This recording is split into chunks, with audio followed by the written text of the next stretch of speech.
Alright, what's up everybody? Got a few of you here this trip, so I'm gonna go ahead and introduce you one by one. Mando the North Star, thank you so much for being a Mando crew member. Erika SM, Butt Selfie, we can't show you. And the Stinger 0113. Shouldn't take too long for us to get to our destination. Now, despite what you may have heard, the Mando crew is not a cult. That is just a lie being spread by my enemies in order to discredit me. So just sit back and relax and we should be there soon.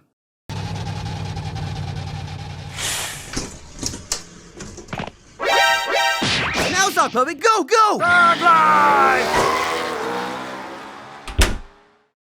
Oh, so you guys are waiting on the next Infinity too, huh?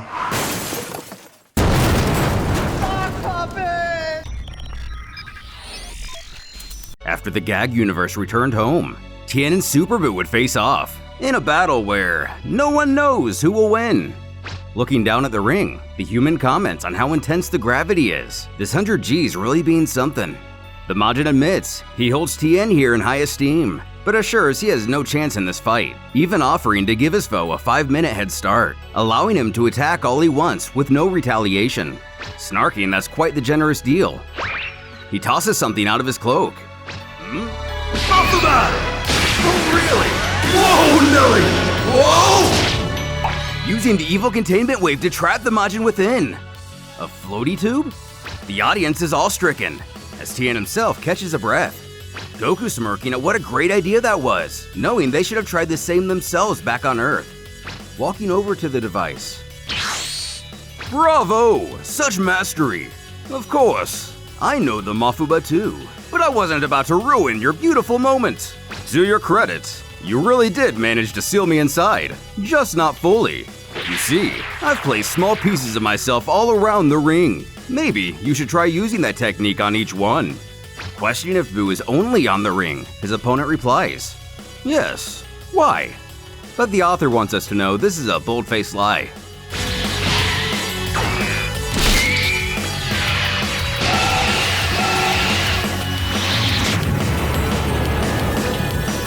Obliterating the entire ring. Of course, Buu merely puts himself back together. Even complimenting the blast did manage to splatter him everywhere. Out of energy and options, Tien admits defeat, throwing in the towel. And even with Buu trying to convince him, he still has some time left in that 5 minutes. The match is officially over. After the ring is reconstructed, next up is Sun Brawl and Elaine, one of the tech-based Heloite warriors who battled 16. His companions wish him luck, as he is their last hope. Eagerly getting in the ring. The ground can't help but crack under Brawl's feet, though the gravity itself does little to affect her. She feels that between that and the weighted clothes, this will be great training considering her actual adversary is quite weak. As her opposite prepares himself, he knows with the intense gravity, his armor is going to have to continuously compensate to keep him competitive. Angry this will be a struggle for him, but her, she willfully handicaps herself for laughs. But he does believe he can use this to his advantage. Using that slow but powerful energy ball from before.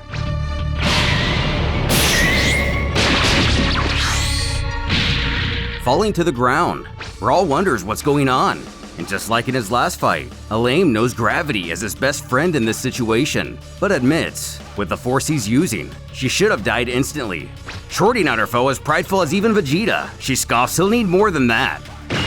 Using his signature move once again.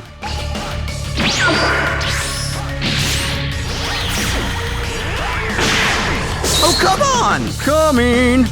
An official noting, this is the attack that can penetrate their shields, knowing the crowd is in great danger.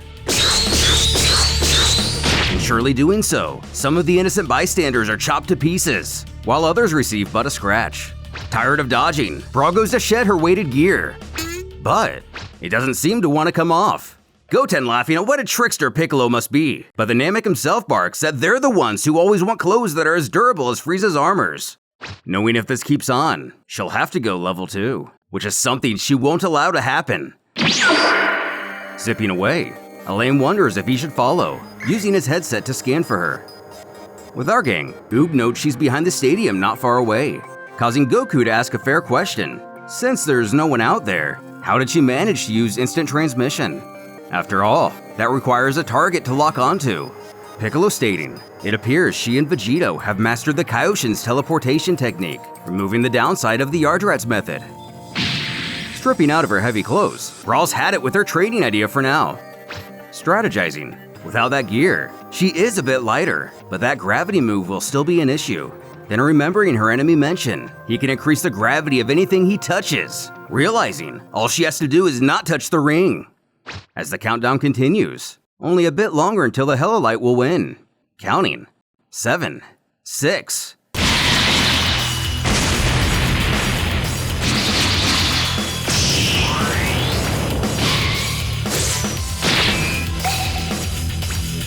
Instinctively suspicious, Brawl's concerns prove life-saving, as that last move seemed to closely mimic Dabura's spit. In the sense, it appears to alter whatever it touches on a molecular level. As the fighter shouts, this is his people's ultimate weapon, Carbonite, the substance his group wouldn't even want to use against Buu's attack later on. With a shimmer in her eye, she explains she's battled many other cowards and magicians, and has come to accept she must be wary of everything.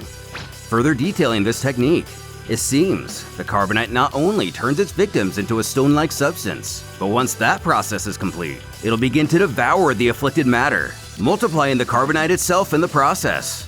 And the only way to stop it is to destroy it all before it grows too large.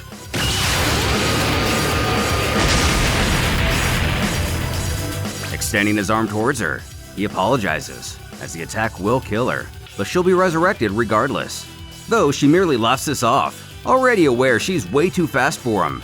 But this is where he plays his trump card.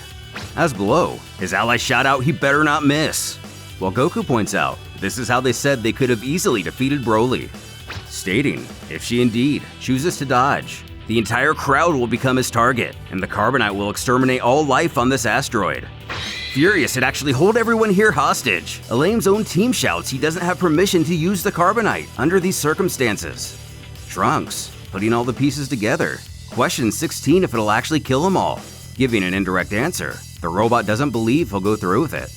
But the Heloite screams he has no other choice. If he loses, his universe will die anyway, so there's no difference either way. Enlightening us, due to an accident on his home world, his entire planet fell victim to the Carbonite, transforming it completely into a destructive mass of astronomical size. Any collision with an asteroid will send this vile substance flying through the galaxy, and their only hope is to obtain the wish the Vargas promised. Throwing her hands up in a "why didn't you say so" moment, Brawl offers to simply give them a wish, as they make them all the time back home. But Elame isn't so quick to believe such a claim. Nonetheless, she assures they will save his universe, and they don't stand a chance in this tournament anyway, urging he let her team fight for them. Goku's group even tells they too aren't here for the wishes, and if he wins, he'll happily surrender their prize too. Goten chuckling where they're from, they even get 3, or 2 depending on Toriyama's memory that day or who's writing the anime. Alas, her foe still isn't buying it, so she resolves if he wants to be that way.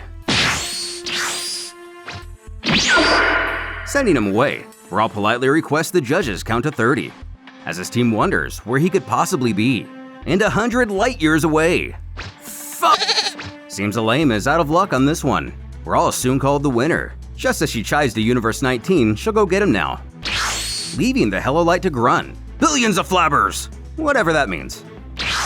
Reappearing, Elame sulks in his loss, believing his entire universe to be doomed. But Oob comes rushing over, shouting no! Again, stating if they win, his group's wish will be theirs. Heck, it may even be a couple wishes if they can use their iteration of the Dragon Balls.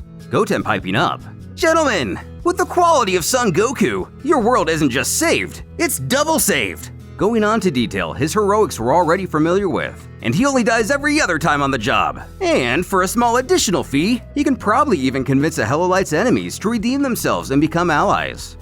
Our hero pumped they now have something to fight for, other than just being here for fun.